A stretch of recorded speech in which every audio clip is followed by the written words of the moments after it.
Welcome to 30 Minutes of Faith. We're very happy to have Barry Broad with us today. He's the president of the Jewish Federation here in Sacramento. Thank you for joining us, Barry. Pleasure to be here. Nice to have you. You and I have been friends now for some years, and it's good to sit at the table with you. Tell us where you were born and raised and started life and went to high school and all of that stuff. Well, I was born in Los Angeles, and I grew up in the San Fernando Valley in North Hollywood.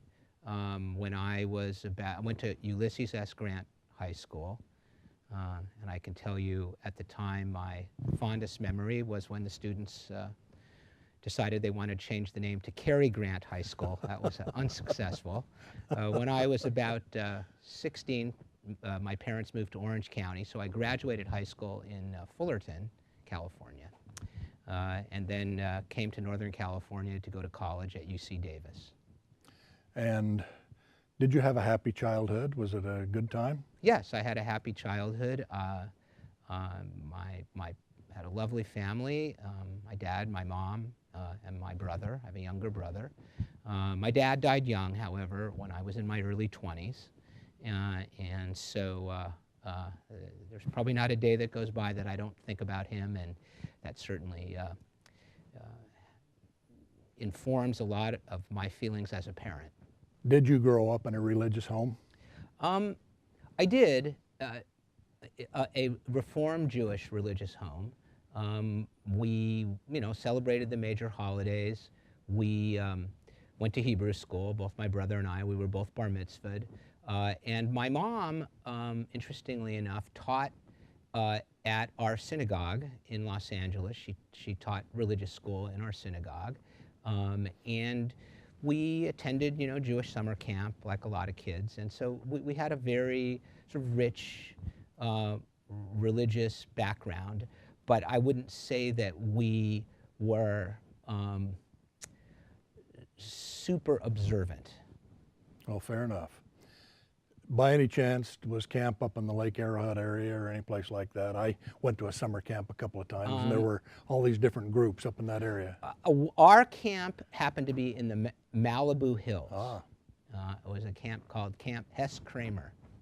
And week long and filled full of all sorts of fun. And yeah, it was great. It was great. I went a number of years, and then I was actually a camp counselor. Now, what brought you to UC Davis? I mean, were you on scholarship? You just wanted to leave Southern California? What brought you up here? Yeah, I wanted to go. I grew up in Southern California, and I wanted to sort of go someplace different. And my family's finances were such that my father told me I could attend any University of California in the world. And of course, at that time, a university education in California was very, very heavily subsidized and was almost free education. So it was affordable for our family. And so I thought I wanted to come to Northern California where there were rivers filled with water and seasons and things like that I had never experienced as a child. And so I chose UC Davis. What did your father do for a living? My dad was a sort of a businessman, not a hugely successful businessman, but he worked first for an advertising agency, and then he worked for a kind of a headhunter firm, and then he worked for a company that produced like training films for the healthcare industry. So when did you decide what you wanted to do with your life? Well, interestingly enough, my parents were a major influence, and my dad had always wished he had gone to law school. And from a very young age, he told me and my brother, we should be lawyers, because if you're a lawyer, you could always earn a living, and no matter what, you can hang your own shingle out and go into business for yourself and all that. And I think, you tell your kids stuff enough, maybe they even believe it. So it turned out that both my brother and I became lawyers, and for a while, I considered being a historian and going to graduate school, and I spent a sort of very interesting year abroad in my junior year of college at Cambridge University in England, and came back certain that I wanted to be a lawyer rather than an academic. and I decided that I really wanted to be involved in doing things that would have positive change for people.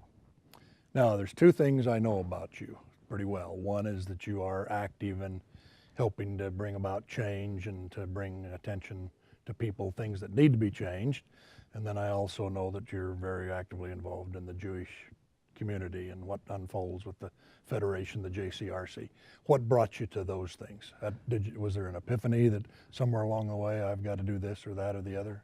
Yeah, I mean, I was always supportive of the Jewish community and to charities and so on, and a participant in the Jewish community, but not active as a volunteer. And about maybe 12 or 13 years ago, an incident occurred involving our local PBS station, which was the only PBS station in the United States that had decided not to show a documentary on Frontline, the show Frontline, about anti-Semitism in the Arab world. And I felt that that was a kind of form of self-censorship. And I was really upset by that, because I think what is the hallmark of our country is that we have the free flow of ideas. That's inherent in a democracy. And when the purveyors of information, like a television station, decide that the truth is too upsetting for people to hear, and that was the excuse, it would upset the delicate balance of the Sacramento community in some way, I thought that was just wrong. And I contacted the JCRC and said, I'd like to go along when you talk to the station and volunteer to be in the meetings. And from that, I became active in the Jewish Community Relations Council. Ultimately, I became the chair of the Jewish Community Relations Council, and then I started to serve on the board of the Jewish Federation and became its president several years ago. Now, the JCRC, which I know a little bit more about than the Federation, are very proactive in just lots of good things. And one of the things that I've sort of liked about it personally is there's many of the women involved as there are the men, and they bring a strong female perspective as well as the male perspective that, you know, I know a little bit more about, seems how I'm a boy. Is that, did that just happen, or what brought that about? I would say that something about Jewish culture is that we have always had a strong presence of women in our culture. Jewish women were educated and literate in the Middle Ages, centuries before the education of women generally became acceptable even.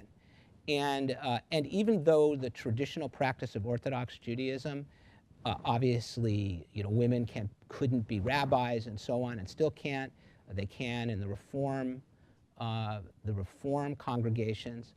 But we have always had enormous equality of gender in our institutions. It's important, and women have and should have a powerful voice in everything that we do. Women, for example, have served in the Israeli army since the beginning of an Israeli army, and long before women were serving actively in military roles and in combat roles in other countries. So it is a tradition in our culture, in our religion, to afford women a strong voice. I've liked that, Barry, because my mother was a strong voice, and my wife is a fiercely independent woman. Both of my grandmothers were wonderful women. And I know your daughter's been in the Army in Israel, and now she's out. Did she have a good experience? Well, she had the experience, I think, that, I mean, I wasn't in the military. She decided to emigrate to Israel. She volunteered to be in the Israeli army and served 2 years.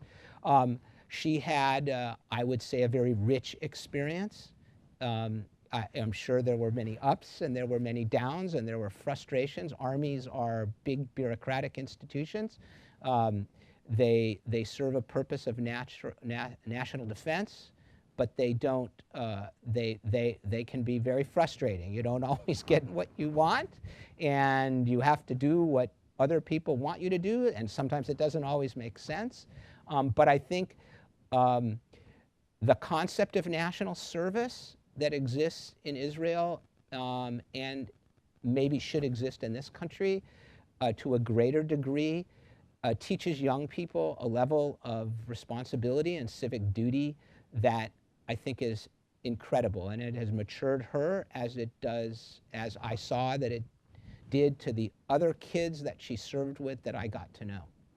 I spent 4 years in the military, and you go in at 18 and you're a little brain dead. Actually, life's just been about girls and cars and slick clothes and the things that 18-year-olds like. And not only was the responsibility taught, but the discipline of sometimes you do get your way and sometimes you don't. And you have to think that through and go, learn what it is you've got to do to make that. Now, I'm keenly aware in Sacramento of congregations B'nai Israel, Mosaic Law, and Beth Shalom. Three important and, deeply integrated in our community synagogues. And they are led by some really fine people, and not only the rabbis, but those that are staffing and working on boards and that. Is there enough Jewish representation in our community? Well, first of all, those are 3 synagogues. There's several more. The Orthodox Synagogue Knesset Israel. There's a Chabad house here in Sacramento. There's a Temple Or Rishon in Roseville. And our federation stretches all the way, the Sacramento region stretches all the way to Reno and south towards Modesto-ish, and east to Lake Tahoe, and west to Vacaville and Fairfield. And there are smaller synagogues and congregations in many of those places. The Jewish community in this region is very synagogue-oriented. And however, there are many unaffiliated Jews who do not belong to any synagogue. The job of the Federation, or one of the main jobs of the Federation, is to reach out to Jewish people who are unaffiliated, have not made those connections, and to provide resources for them, social services where they need social services, particularly for the elderly or people that have disabilities. And so yes, I mean, we are sort of represented well by institutions in the community. Could we do a better job? Absolutely. We can all always do a better job. But there's an awful lot of good stuff unfolding out of the synagogues that I know a little bit more about than I do some of the others. A lot of good being done. Absolutely, and we're blessed in this community with a lot of people who are active participants and who are willing to take on important jobs. And in the, for the Jewish religion is a little unique in the sense that we're a religion and an ethnicity and a nationality. Well, that's a good way to say that. All wrapped up into one. And we come from all backgrounds, all nationalities, every race that you can think of. And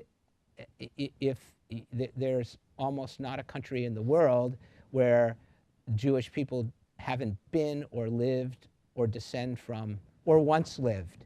And so there's an amazing variety of people in our community that are bound by this rich historical and religious tradition. I have 2 friends who live in Folsom, both men. They live about 2 blocks away from each other. One would say, I haven't been to temple or anything since I was a child. The other one would say, I go every Tuesday night or whatever the day would be. But if you say to them, so what are you religiously? Both will just say without even flinching, I'm Jewish. Because that's where they come from. That's where the roots are, and they run deep, deep. And I've sort of enjoyed that. And even the one who claims he hasn't been to church in a long, long time has rich traditions and stories and events and circumstances to talk about and to tell about. And I always enjoyed being with them. Well, I had a grandfather who was born in this country. His parents died when he was very young, and he was put in an orphanage. And he ran away from the orphanage. It was a Jewish orphanage, and this was probably in the 1890s. He lived a long time. He died in 1969. Wow. He ran away from the orphanage when he was 10. That was the last Jewish institution he ever set foot in or would set foot in. And he lived on the street, and he was a tough kid at that time, and he ran with Jewish ethnic gangs at the turn of the century, and they were quite aware of their religion and their ethnicity, even if they never stepped foot in a synagogue or would never step foot in a synagogue. And he, taught me to be proud and to defend my community, and because that's what he did. That's what he was forced to do at that time, and he taught me that. Above all else, we had to take care of each other and fight prejudice and oppression wherever it emerged. And that was a good lesson. And I think what's unusual, about Jewish people is you don't stop being Jewish if you don't go to synagogue. You're still Jewish. Well said. Well said. You still are. Nothing changes about that. And there are many expressions of our ethnicity and religion. As many expressions as there are people. Sometimes I like to say it's a 3,500-year-old conversation, and people enter the conversation, but they rarely leave it.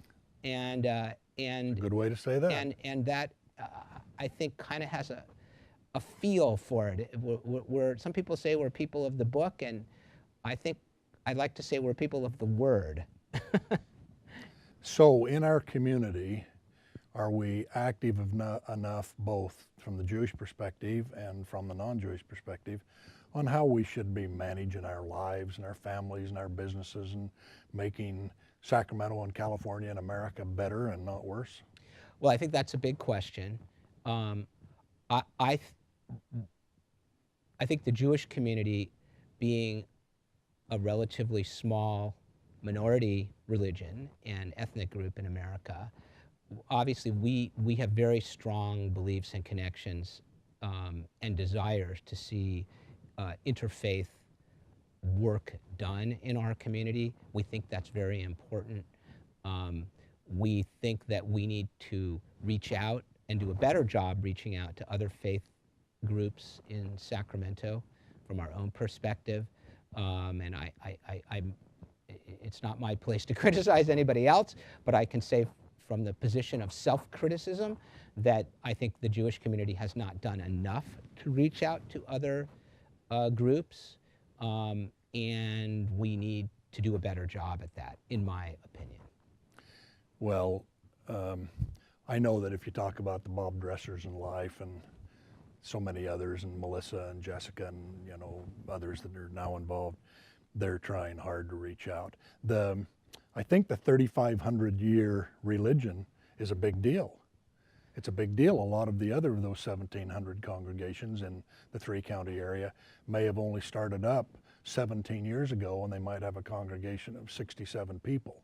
And it's a long way from 17 years ago to 3,500 years ago. And so I told Bob one day, it's really important that the Jewish faith is involved in reaching out in our community, because they have a long history and a long record, and there'd be much to learn. Well, and in our case, in a time of increasing anti-Semitism around the world, and insecurity of Jewish communities around the world, the number of countries and places where it's safe to live as a Jewish person is shrinking, not growing. That is a fact of our time, and we need the support of people that will stand up and say, we oppose anti-Semitism, we oppose racism, we oppose hatred. And that's very important to us. That's the only way we can survive. Well, that's a good way to say that. We spend way too much time on differences. When I say we, the community, doesn't matter what our background is. We spend way too much time on differences and not enough time on similarities. Now, the last 5 or 6 years, I usually go to some other church beyond my own several times a month, sometimes every weekend. And the similarities, Barry, are just so close. It's just incredible. All we're doing is calling them different, names or phrases or whatever, and we're all practicing this worship of God in a very, very similar way. But for some reason, we get irritated based on somebody's background or the color of their skin or the way they dress or speak or whatever, and so we say they must be our enemy. Well, unfortunately, basically all these religions are more or less the same. I mean, when you strip away practice and ideology, there was a famous rabbi that lived about 2,000 years ago. He was ultimately martyred by the Romans, Rabbi Akiva. And someone came to him and said, "Rabbi, if you could describe in one sentence the whole Torah while I stand on one foot, what would you say?" And he said, "Treat others as you would treat yourself. Everything else is commentary."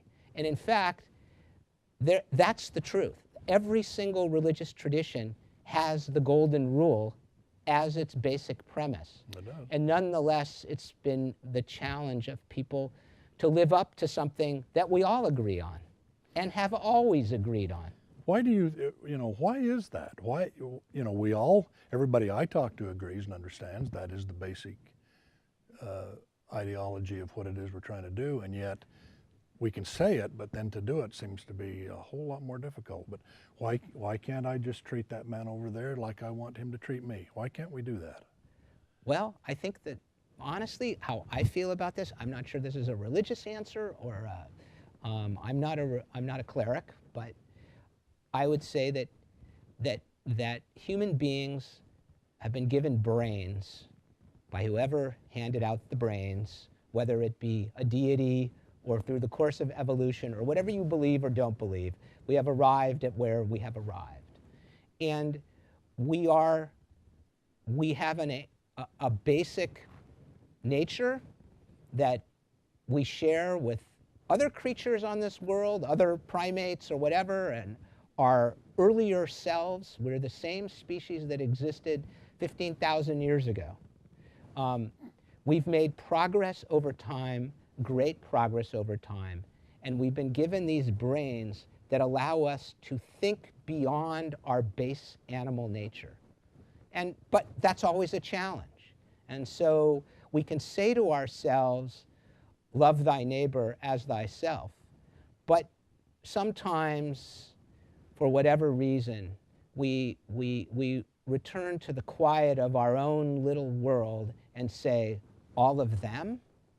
I'm not comfortable with them, with the other people. There's us and there's them. And that seems to be a driving force in human nature that we must constantly battle and overcome. And that's why they invented the golden rule, to tell people, this is what you need to do, as difficult as it may be at times. That's why we have religion, in effect, is to allow us to let a higher standard guide us when we can't always do it ourselves. Nicely said. Let me tell you a fast little story about all of this. By the time I was in the 3rd grade, I could outrun my older brothers. I don't know why that was. I just was born with the ability to run. And in 3rd grade, into our little tiny school, 22 kids in the class, in 3 other classes, so 60 or 70 kids in the school, came 2 Navajo boys. They were brothers. They were born a year apart. One was 3rd grade, one was 4th. And out on the playground the first day, I found out he could run faster than me. And that just was not cool, because I could outrun all my classmates and the ones that were several classes ahead of me. And it was sort of, you mean to tell me there's another boy on this planet who can run faster than me? And he's an Indian at the time, they weren't Native Americans back in the early 1950s. And I cried to my parents, and my dad said, well, this is a good thing. This is competition, and it shows you that there are others who can be bigger and stronger and faster, and you've got to learn to live within, what your abilities are. And he made it into a really good thing. My mother dried my eyes and said, well, you can race him again another day, and we'll see how it goes. I had to absorb that over a 2 or 3 month period, that there was actually another third grader in the whole world who could outrun me on the playground when we'd run these, 50-yard races or whatever they were. That was of a great benefit to me personally. It was a great lesson that there'd be other people who'd come along who could outthink me or outrun me or outjump me or whatever else, but it would be okay because I had a place in life to do the things that I needed to do. As soon as and I didn't like him very well for a couple of months just because he could outrun me. But as soon as I came to grips with that, then we started hanging around and we started being friends. And pretty soon I found out there were some things that I could do a little better than him, and there were some other things he could do better than me. And we became great friends and remained so for a couple of school years till his family moved away. I have no idea where he is or what he's doing, but he was a great factor in my childhood by just lining up, and when they said ready, set, go, he took off like a rocket and left me in the dust. And it was a wonderful, wonderful teaching moment, though it took me several months to get through. And I've watched that all my life. Somebody else will come along who can do it a little better. So that greater force and religion that you talk about to help us deal with those things is you said that really, really well. Let me ask you this. If you could wave a magic wand in your life and fix or repair or replace something, what would that be? In the world or in my life? In your life, you bet. All right. I would, in my life, I have a pretty good life. And so sure, there are places that it could improve, but I'm a fortunate man. I have wonderful, healthy children. I'm healthy myself. I have a rewarding career, and I am a participant in my community. I have all the books in the world to read that I will never get to. I have all the movies in the world that I want to see that I will never get to. So I'm lucky. I would like it if my children would somehow settle a little closer to, where I'm living, or maybe I should go where they're living, although they're in different parts of the world. And, but I do have hope and constant desire to see improvement in our society and our culture, and to see things get better for people. For me, not so much. I feel like I should be satisfied with the life that I have, which is a good one. Thanks for being here. It's a pleasure to be here. It's nice to be here.